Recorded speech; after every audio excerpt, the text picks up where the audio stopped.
Sir, নিশা কেমন আছে এখন? জুলফিকার থমথমে গলায় উত্তর দেয়, সার্জারি চলছে ওর, আশা করছি সুস্থ হয়ে যাবে। দুর্জয় এই অবস্থায় সামান্য নরম সুরে প্রশ্ন করে, আন্টি কেমন আছে?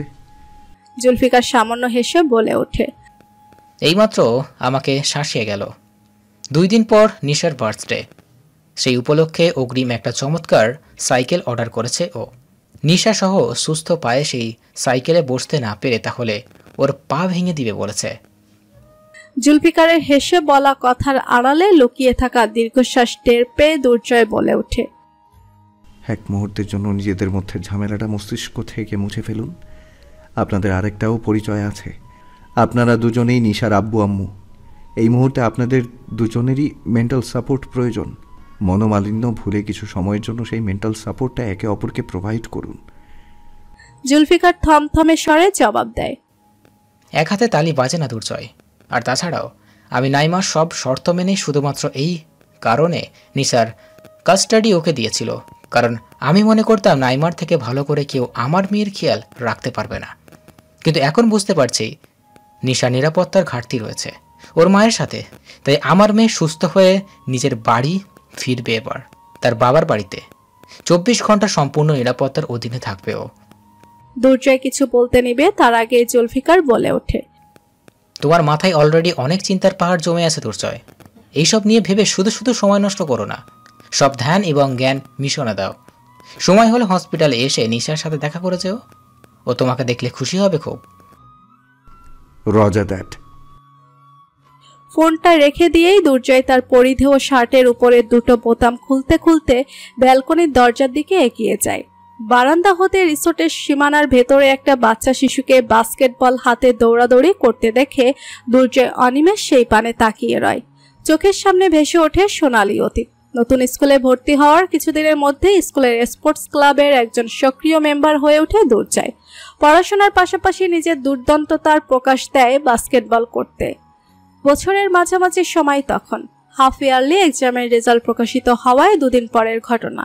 বিশাল আকাশ জুড়ে সেদিন সূর্যের দেখা মেলেনি। বাস্কেটবল কোর্টে নিজের দলের কয়েকজন ছেলের সাথে বাস্কেটবল খেলতে ব্যস্ত দুর্জয়। পরনে তার হাতা কাটা এক স্পোর্ট টি শার্ট এবং 3/4 প্যান্ট, হাঁটু সমান মোজা দ্বারা তার শ্যাম্পা জোড়া আবৃত। খেলতে খেলতে হঠাৎ দুর্জয় বাস্কেটে বল ছুঁড়ে মারতেই ফিল্ডের এক পাশ হতে ভেসে এলো একটা তীক্ষ্ণ শীষ বাজানোর শব্দ। দুর্জয় সহ বাকি ছেলেরাও সেই শব্দ অনুসরণ করে পাশ ফিরে তাকাতে দেখে একটা কাঠের বেঞ্চের উপর পায়ের উপর পা তুলে বসে আছে বানি। তার পাশেই বেঞ্চের হ্যান্ডেলে হেলান দিয়ে বসে রয়েছে আরমিন। দুজনের পরনেই এখনো স্কুল ইউনিফর্ম। তার মানে ছুটি হওয়ার পর এরা বাসায় না গিয়ে এতক্ষণ ধরে এদিকেই ঘুরঘুর করছিল।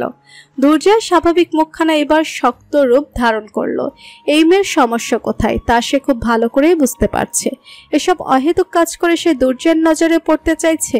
দুর্জয় চরম রাগ এবং বিরক্তি নিয়ে বানের দিকে এগিয়ে যাওয়া শুরু করলেই আরমিন ভয়ে শুকনো ঢোক গুলে সে মিনমিনে গলায় বলে ওঠে, বানি চল পালাই, যদি ক্লাস টিচারের কাছে কমপ্লেইন করে। বানি সামনের দিকে দৃষ্টি স্থির রেখে ঠোঁটে হাসি ফুটিয়ে আত্মবিশ্বাসের সহিত বলে, কিছু করবে না। বানির কথা শেষ হতে হতেই দুর্জয় তার মুখোমুখি দাঁড়িয়ে স্পষ্ট গলায় প্রশ্ন করে, মতলব কি তোমার? বানি হেসে বলে, তোমাকে টেক্কা দেয়া হাফ ইয়ারলিতে 14th হয়েছি, ফাইনালে তোমার পেছনের সিট দখল করব। দুর্জয় বাঁকা হেসে বলে, তাহলে আর আমাকে টেক্কা কিভাবে দেবে? সেই ফার্স্ট পজিশন তো আমার আয়ত্তেই থাকবে। তোমার পজিশন দখল করা আমার ইন্টেনশন নয়, তোমার পাশের পজিশনটা দখল করাই আমার আসল ইন্টেনশন। সেই পজিশনে অন্য কেউ সুইটেবল না, হোক সেটা একাডেমিক্যাল লাইফে কিংবা পার্সোনাল লাইফে। কথাটুকু বলেই বানি দাঁত বের করে হেসে চোখ টিপে দেয়। দুর্জয়ের মেজাজ গরম হয়ে যায় বানির কথা শুনে। এই মেয়ের রোগ কি সেই সম্পর্কে এবার সে ক্লিয়ার হলো। বয়সের আগে পেকে গিয়েছে এই মেয়ে। এই রোগে আক্রান্ত রোগীদের থেকে দূরে থাকাই বুদ্ধিমানের কাজ। দুর্জয় বুদ্ধিমানদের কাতারে নিজের নাম লেখাতে চায়। তাই তো সে বানির পাশের বেঞ্চির উপর রাখা নিজের ব্যাগটা এক কাঁধে ঝুলিয়ে একটা বোতল হতে পানি খেতে খেতে উল্টো ঘুরে হাঁটতে থাকে। আচমকা পেছন থেকে বানি ফের ডাকে, ইয়ো টপার। দুর্জয় হাঁটা থামায় না। কেবল ঘাড় সামান্য ঘুরিয়ে পিছনে ফিরে তাকায়। বাণীর সাথে সাথে নিজের বুকের বাঁ পাশে হাত রেখে চোখ বুজে ফেলে। দুর্জয়ের দুর্বোধ্য মনের আঙিনায় প্রতিধ্বনিত হয় একটাই শব্দ, হিঁচড়ে পাকা। দুর্জয় ঘাড় ঘুরিয়ে সামনে তাকাতেই বাণী চোখ মেলে তাকায়। তার পাশে বেঞ্চির উপর রাখা কালো রঙের গিটারটা কোলে তুলে নিয়ে গলা ছেড়ে গেয়ে ওঠে। হে সোনা ভাসি প্রেমের সাগরে মোহনায়, কতটা দূর নেই জানা, প্রেম সে তো বাধা মানে না, মানে না।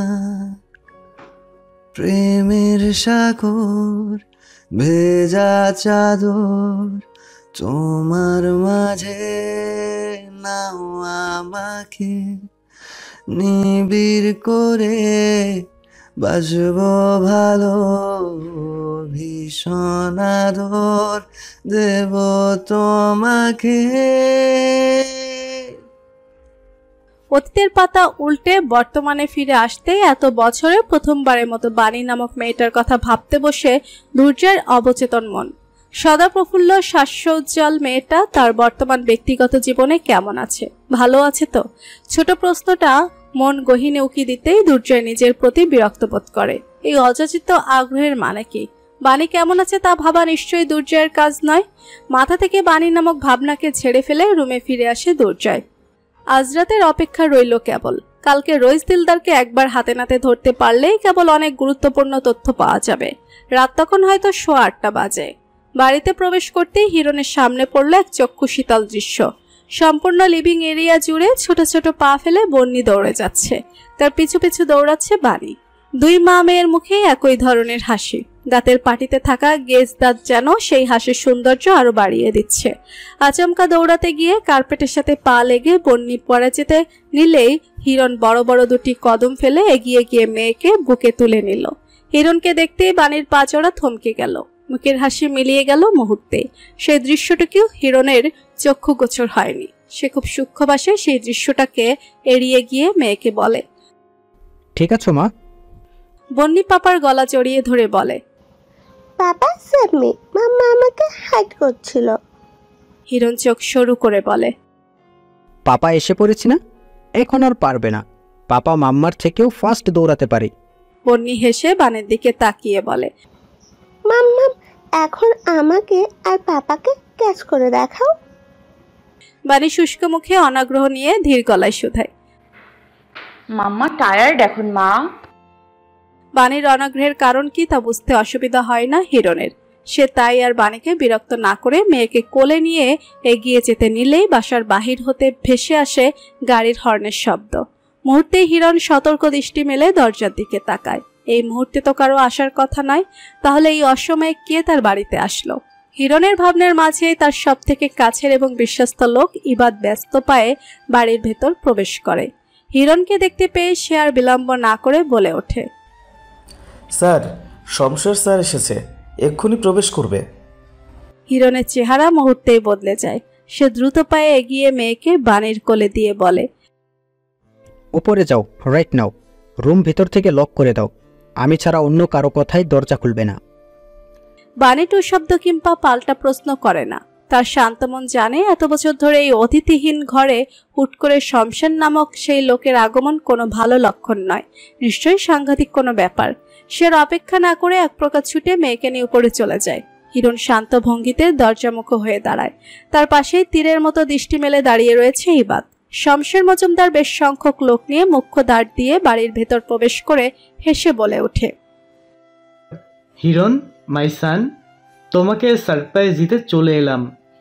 হিরণের মুখভঙ্গি বেশ শান্ত ও দৃঢ়। সে গম্ভীর গলায় শুধায়, এখানে আসার কারণ কি?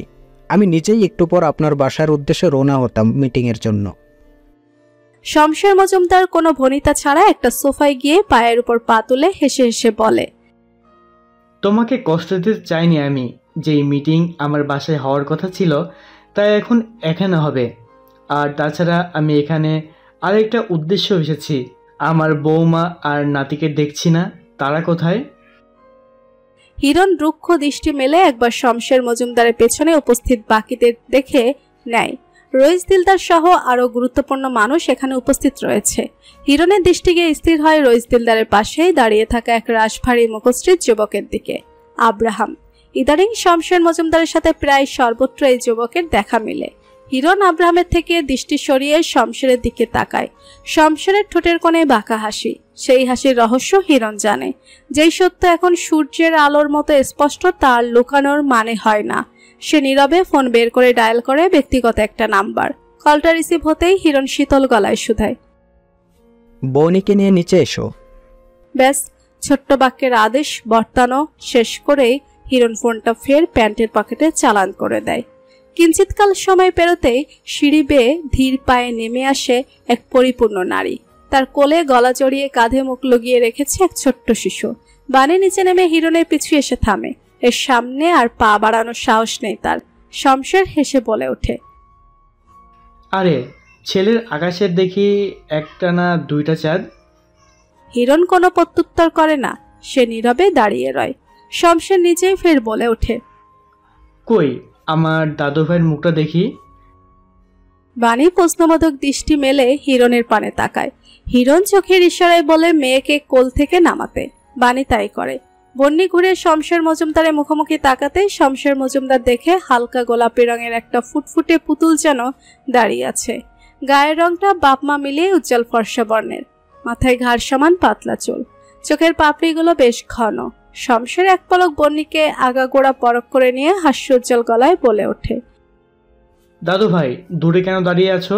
কাছে আসো, আমাকে ভয় পাওয়ার কোনো কারণ নেই, আমি তোমার দাদু হই। শমশেরের এই অহেতুক আদিক্ষেতা হিরণের ঠিক সহ্য হচ্ছে না। তবুও ঝামেলা এড়ানোর জন্য সে মেয়ের পানে তাকিয়ে নরম সুরে বলে, যাও মা। বন্যি বাধ্য মেয়ের মতো ছোট ছোট কদম ফেলে শমশের মজুমদারের দিকে এগিয়ে যায়। শমশের মজুমদার বন্যিকে কোলে বসিয়েই তার সাথে আসা একজনকে চোখের ইশারায় কিছু একটা বলে। সাথে সাথে সেই যুবক নিজের হাতে থাকা র্যাপিং পেপারে মোড়ানো বেশ কিছু চকলেট বক্স বগ্রাকৃতির টি টেবিলের উপর রাখে। অতঃপর হেসে বলে, এইসব গিফট আমার দাদু ভাইয়ের জন্য। তোমার চকলেট পছন্দ তো? বন্যি দাঁত বের করে হেসে মাথা নাড়ায়। শমশের ফের প্রশ্ন করে, তোমার আর কি কি পছন্দ? বন্যির সাথে সাথে প্রফুল্ল গলায় জবাব দেয়, মার্ভেলস মুভি, সুপার হিরোজ আর বাবা ব্ল্যাক সুটার। শমশের মজুমদার শব্দ করে হেসে উঠে শুধায়, তাই নাকি? তুমি শুটার নিয়ে খেলতে পছন্দ করো? বন্যি মাথা নেড়ে হ্যাঁ বলে। শমশের মজুমদার চোখের পলকেই নিজের পকেট হতে একটা পিস্তল বের করে তা বন্যির হাতে ধরিয়ে হিরণের দিকে তাক করে। এই ঘটনা যতটা না দ্রুত ঘটল তার থেকেও দ্রুত হিরণ নিজের ব্লেজারের ভেতর পেছনের দিকে প্যান্টে গুজে রাখা পিস্তলটা বের করে শমশের মজুমদারের দিকে তাক করে ধরে।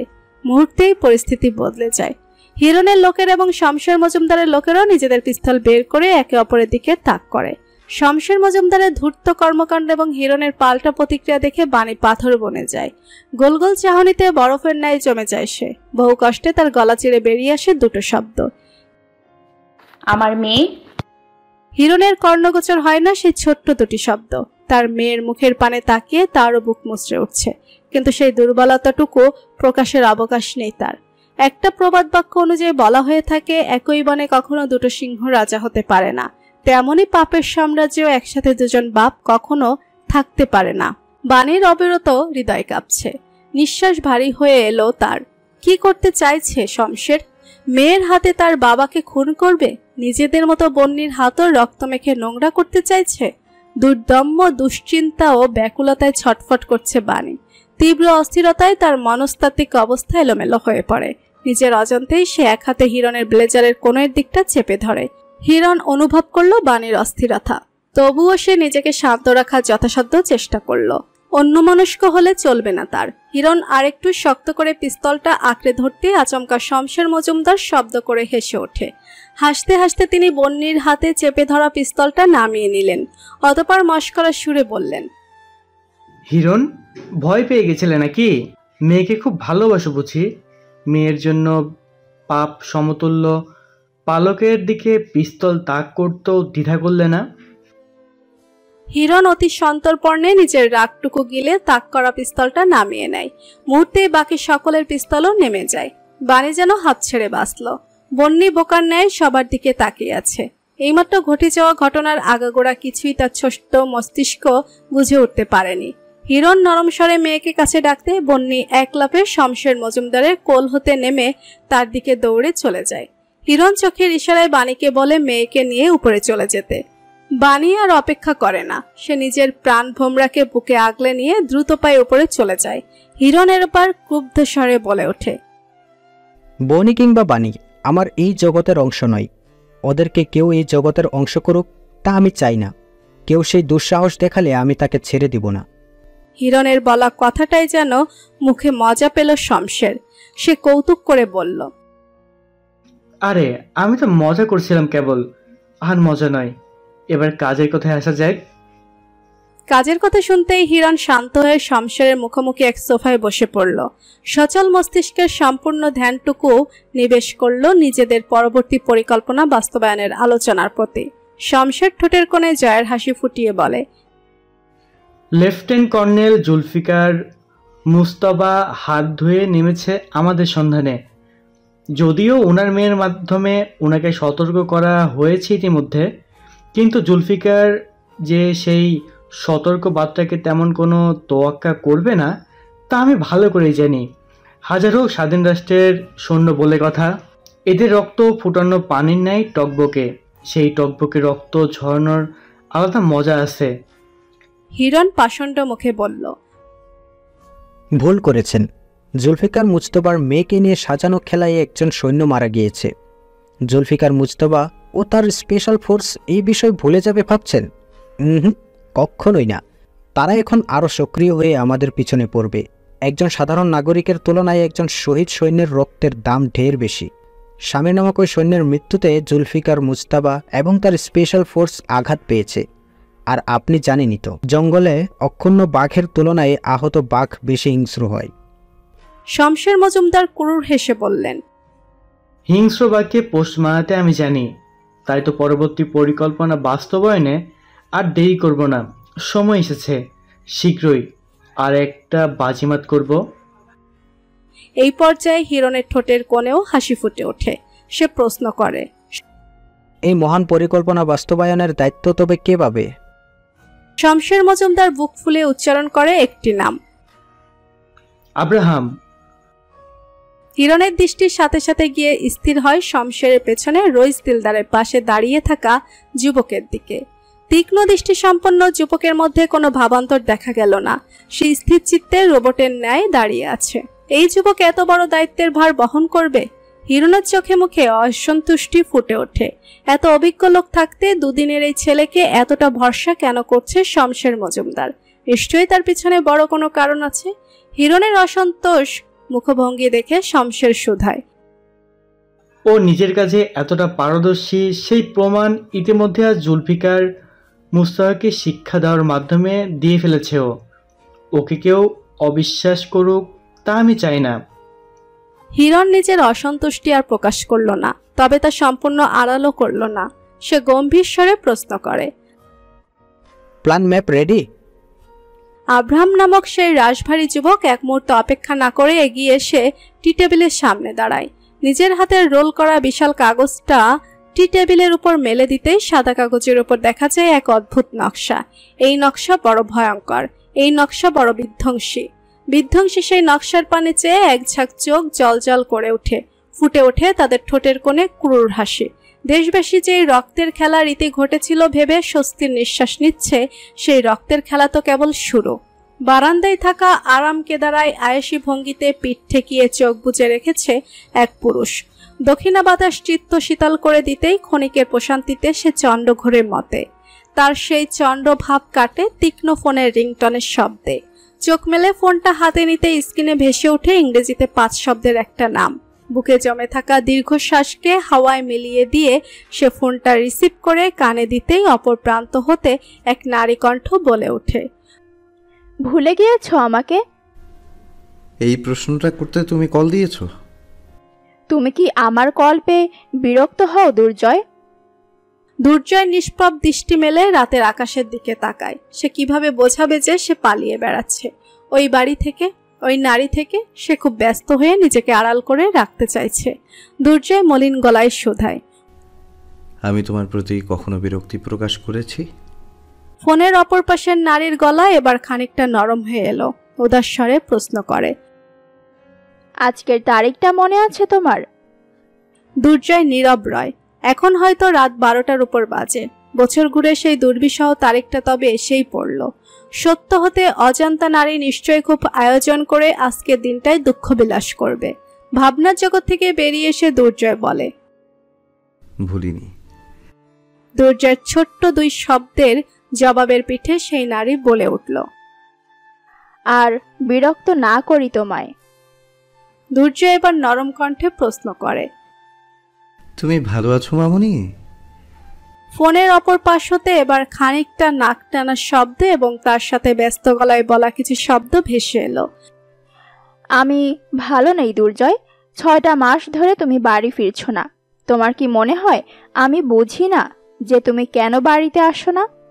ওর স্মৃতি থেকে পালিয়ে বেড়ানোর চেষ্টা করছো, তাই না? কিন্তু যে অস্তিত্বে মিশে আছে তার স্মৃতি কিভাবে উপেক্ষা করবে তুমি? তুমি এতটা দুর্বল হয়ে পড়লে কবে? তুমি তো এতটা দুর্বল কখনো ছিলে না। বাবা তোমার এই রূপ দেখে চমকে যেত, কখনোই চিনতে পারতো না। তুমি যেই কঠিন ও দৃঢ় নারীর কথা বলছো সে মেজর শাহরিয়ার রিফাতের স্ত্রী ছিল। শাহরিয়ার রিফাতের মৃত্যুর সাথে আমার সেই সত্তার মৃত্যুও ঘটেছে। এখন আমি শুধুমাত্র একজন মা, যার সবথেকে বড় দুর্বলতা তার সন্তান। দুর্জয় যতটা সহজে এই কথাগুলো বলল, ফোনের অপর পাশের নারীর ভয় ততটাই বেড়ে গেল। এই একটাই তো তার ভয়, যে পেশাকে এককালে মনের গহীন থেকে শ্রদ্ধা করত, তিনি আজকাল সেই পেশাই তার ভয়ের কারণ হয়ে দাঁড়িয়েছে। আপন বলতে তো এখন শুধুমাত্র এই ছেলেটাই আছে তার কাছে। কোনো মূল্যে এই ছেলেকে হারাতে পারবেন না তিনি। বজ্রপাতের ধ্বনিতে কেঁপে উঠছে নীরব রাত। একের পর এক বজ্রধ্বনি পরিবেশটাকে ভয়ঙ্কর করে তুলছে। অস্ত্রধারী লোকদের সমাগম বিলীন হয়ে ঘরটা নিস্তব্ধ হয়েছে ঘণ্টাখানেক আগে। নিজের রুমের পরিচিত সোফাটায় মূর্তির ন্যায় বসে আছে হিরণ। কাচের বিশাল জানালা দিয়ে দেখছে অন্ধকার রাতে মেঘের তাণ্ডব লীলা। ঘড়িতে তখন রাত 1টা বাজে। বন্নিকে ঘুম পাড়িয়ে নীরবে রুম থেকে বেরিয়ে আসে বাণী। একটা দীর্ঘশ্বাস ফেলে প্রবেশ করে বন্নির রুম বরাবর অপর পাশের বেডরুমে। রুমে প্রবেশ করতে এসে দেখতে পায় সম্পূর্ণ রুম অন্ধকারে ছেয়ে আছে। 16 ডিগ্রিতে সেট করা এসি হতে বেরিয়ে আসা বাতাস রুমের ভেতরকার পরিবেশকে হিমশীতল করে তুলেছে। বাণী একবার সম্পূর্ণ পরিবেশ পরখ করে, অতঃপর থমথমে গলায় বলে ওঠে, আমার মেয়ের সব থেকে বড় দুর্ভাগ্য হলো যে আপনার মতো নরপশু পাপা তার। বাণীর বলা কথাটা হিরণের কর্ণকুহরে প্রবেশ করতেই সে রাগে লাল হয়ে থাকা চোখ জোড়া মেলে পেছনে তাকায়। অন্ধকার রুমে বাণী হিরণের সেই দৃষ্টি স্পষ্ট দেখতে পেল না। দেখলে হয়তো নিশ্চয়ই সে দমে যেত। বাণী অটল গলায় ফের বলে ওঠে, আমি সবসময় ভাবতাম আল্লাহ আপনাকে কন্যা সন্তানের পিতাই কেন বানালো। মেয়ে সন্তান তো আল্লাহর রহমত হয়। আপনি তো জীবনে এমন কিছু করেননি যে আপনি এই রহমত হাসিল করতে পারবেন। কিন্তু পরে আমি বুঝতে পারলাম আমার মেয়ে আপনার জন্য রহমত নয়, বরং আপনার সব থেকে বড় শাস্তি। আপনার কি কখনো ভয় হয় না? যেই ভালোবাসার দাবি আপনি আমার কাছে করে বেড়ান, ধরুন সেই একই ধরনের ভালোবাসা কখনো বন্ধির জীবনে আসলো, কেমন অনুভব করবেন আপনি? হিরণ হিসহিসিয়ে বলে ওঠে, আর একটাও কথা বলবে না বাণী। হিরণের শান্ত গলার সতর্ক বার্তা বাণী কানে তুলে না।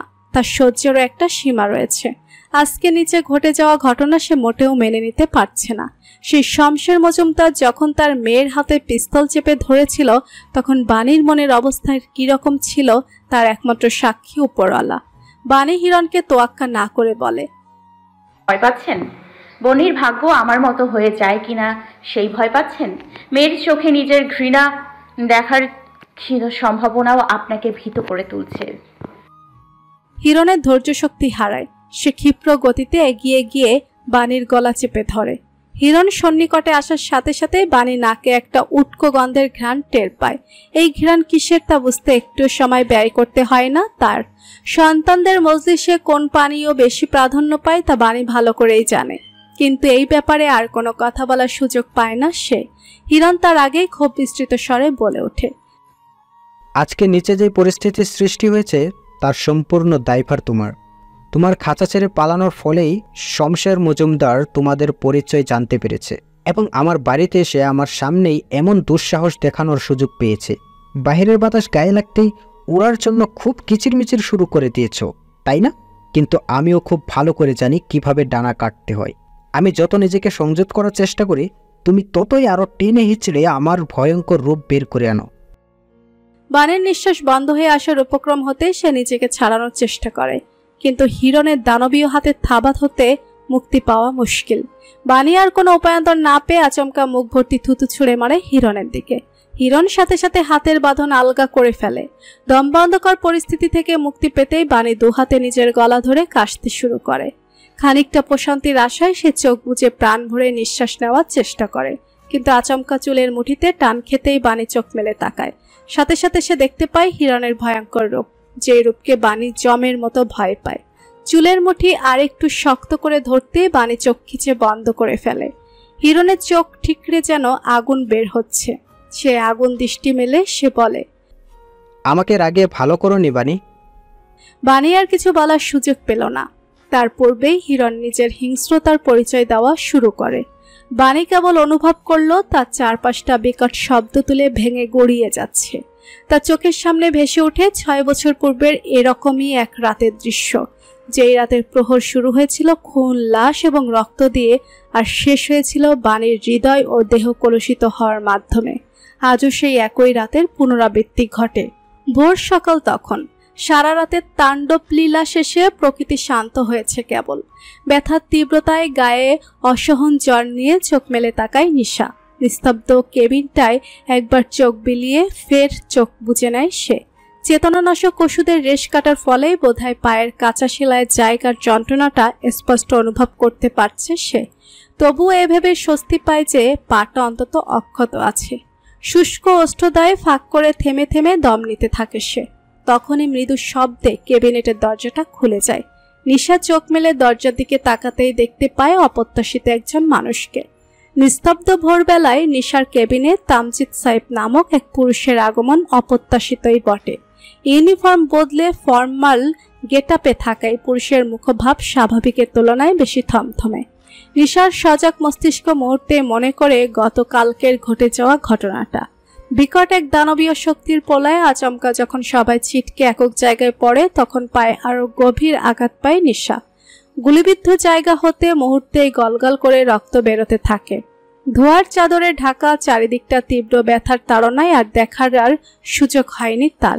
তবে সে স্পষ্ট কানে শুনতে পাচ্ছিল কিছু যুবকের আর্তনাদ ও হাহাকার মিশ্রিত ডাক। সামির এই নামটা ধরেই সকলে রাখছিল। এরপর আর কিছু মনে করতে পারছে না সে। সব যেন ব্ল্যাক আউট হয়ে গিয়েছে। নিশা শুষ্ক গলায় প্রশ্ন করে, সবাই ঠিক আছে? থমথমে মুখটা যথাসম্ভব স্বাভাবিক রেখে সাইফ উত্তর দেয়, জি। আপনি এখন কেমন অনুভব করছেন ম্যাডাম? সাইফের উত্তরটা এবং সেই সাথে জুড়ে দেওয়া প্রশ্নটাকে সম্পূর্ণ অগ্রাহ্য করে নিশা ফের প্রশ্ন করে, সামির, আমার মনে আছে আপনারা ওনার নাম ধরে চিৎকার করছিলেন। উনি ঠিক আছে ভাইয়া? সামিরের নামটা শুনতেই সাইফের শক্ত খোলসের ভিতর একটা বিষাদের ঢেউ খেলে গেল। চোখের সামনে ভেসে ওঠে ছেলেটার চেহারা। আর ছেলেটার জানাজা পড়ানো হবে। হাসপাতাল হতে সেই ক্ষতবিক্ষত লাশ সংগ্রহের দায়িত্ব আপাতত সাইফের উপরই পড়েছে। সেজন্যই সে এই মুহূর্তে হাসপাতালে এসেছিল। কিন্তু এখানে আসার পর অনাকাঙ্ক্ষিত পরিস্থিতির ফলে তার হাতে অর্পিত হয় সাময়িক এক নতুন দায়িত্ব। সেসব ভাবতে ভাবতেই কিছুটা অন্যমনস্ক হয়ে সাইফ জবাব দেয়, সামির শহীদের খাতায় নাম লিখিয়েছে। নীরবতা ছড়িয়ে পড়ে সম্পূর্ণ কেবিন জুড়ে। নিশার মন ভারী খারাপ হয়। মুহূর্তেই নিজের পায়ের কাঁচা সেলাইয়ের যন্ত্রণাটুকু ভুলে সেই শহীদ সৈন্যের পরিবারের দুঃখ উপলব্ধি করার চেষ্টা করে, কিন্তু না, সে ব্যর্থ হয়। যে হারায় সে ছাড়া কেউই কখনো হারানোর বেদনা অনুভব করতে পারবে না। এ অসম্ভব বিষয়। তীব্র মন খারাপ নিয়েই নিশা উচ্চারণ করে, আল্লাহ ওনাকে জান্নাতের উচ্চ মাকাম নসিব করুক। আমিন।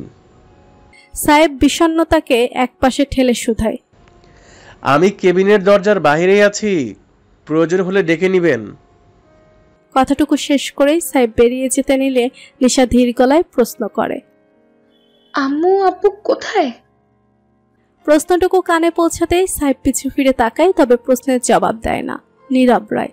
নীরব সাইফের মুখপানে চেয়ে জবাব পেয়ে যায় নিশা। জ্বরের ঘোরে তার দু চোখ জ্বলছে। চক্ষু কোলের শেষ প্রান্ত বেয়ে গড়িয়ে পড়ে দুফোঁটা তপ্ত জল। দৃশ্যটুকু দেখে সাইফের সামান্য মায়া হয় বটে। মেয়েটা নিশ্চয়ই জ্ঞান ফেরার পর সর্বপ্রথম নিজের মা বাবাকে এখানে এক্সপেক্ট করেছিল।